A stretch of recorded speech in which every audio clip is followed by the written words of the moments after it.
पित्रे ब्रह्मोपदेष्ट्रे मे गुरवे दैवताय च प्राप्याय प्रापकायास्तु நம ஸ்ரீநிதயே நமஹ.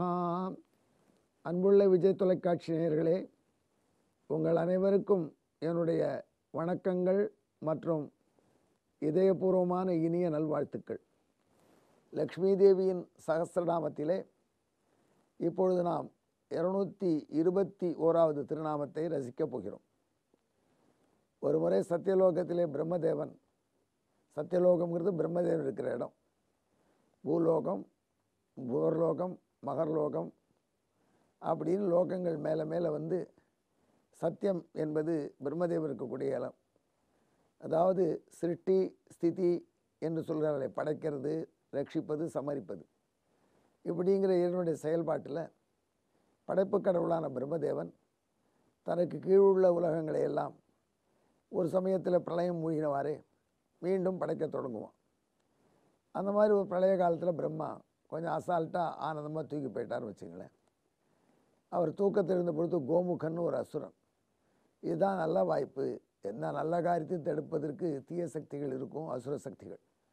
பிரம்மதேவனுடைய படைப்பு தொழிலை தடங்கல் செய்வதற்கு என்ன வழி செய்யலாம் என்று கோமுகன் ஆசைப்பட்டான்.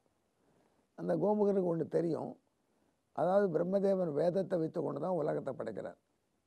அந்த வேதம் என்கிற கைடு, வழிகாட்டி, மேனுவல், இன்ஸ்ட்ரக்ஷன் மேனுவல், அதை வைத்து தான் பிரம்மதேவன் உலகத்தை படைக்கிறார். அந்த வேதத்தை அவரிடம் அபகரிக்கலாம் என்று தீர்மானித்தான். அப்படி பிரம்மதேவன் கொஞ்சம் உறங்கி கொண்டிருக்கும் பொழுது அந்த கோமுகாசுரன் வேதங்களை அவரிடம் கவர்ந்து சென்று போயிட்டான், ஓடி போயிட்டான். பிரம்மதேவனுக்கு அந்த வேதங்கள் இல்லை என்ற உடனே தன்னுடைய அடிப்படை ஆதார நூலே இல்லாமல் இப்படி சிருஷ்டிப்பார், அதில் என்ன செய்கிறது என்று பிரம்மதேவன் யோசித்தார்.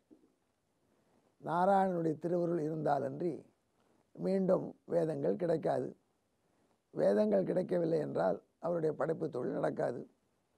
ஆகையினால நாராயணனுடைய திருவருளை பெறுவதற்கு தான் தூங்கி கோட்டை விட்ட வேதங்களை மீண்டும் எம்பெருமான் தனக்கு உபதேசிக்க வேண்டும், மீண்டும் அவைகள் தனக்கு கிடைக்கும்படியாக பகவான் செய்ய வேண்டும் என்பதற்காக தவம் செய்து அவனுடைய அருளை பெற வேண்டும் என்று பிரம்மதேவன் உணர்ந்து கொண்டார். தவம் செய்வது என்றாலும் ஒரு நல்ல இடத்துல தவம் செய்யணும்.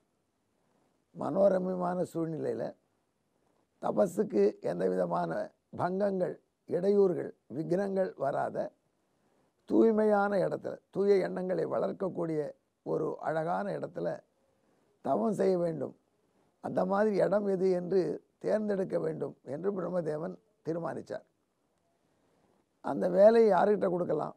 தன் சார்பில் சென்று அப்பொழுது இருக்கிற உலகத்தில் எந்த இடத்திலே பிரம்மன் தவம் செய்தால் அந்த தவத்துக்கு இடையூறுகள் வராமல் வெற்றி கிடைக்கும் என்று அந்த இடத்தை சர்வே செய்து கண்டு கொண்டு வரும் பொறுப்பை தன் கையிலே இந்த பெரம்புக்கு கொடுத்தார்.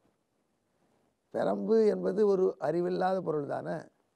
இருந்தாலும் பிரம்மதேவன் அந்த பிரம்புக்கு தன்னுடைய சங்கல்பத்தினால ஒரு இளைஞனாகிய உருவத்தை கொடுத்தார், பிரம்மச்சாரியாக. அந்த பிரம்மச்சாரியாகிய இளைஞனை போய் அங்கே இங்கே தேடி பார்த்து, நான் தவம் செய்வதற்கு வாய்ப்பான இடத்தை கண்டு வந்து சொல் என்று சொன்னார். அந்த பிரம்பு வாலிபனாக மாறியது. வாலிபனாக அங்கே எங்கே சுற்றிப்பார் என்று சொன்ன உடனே உலகம் சுற்றும் வாலிபன் போல சுற்றித்தது.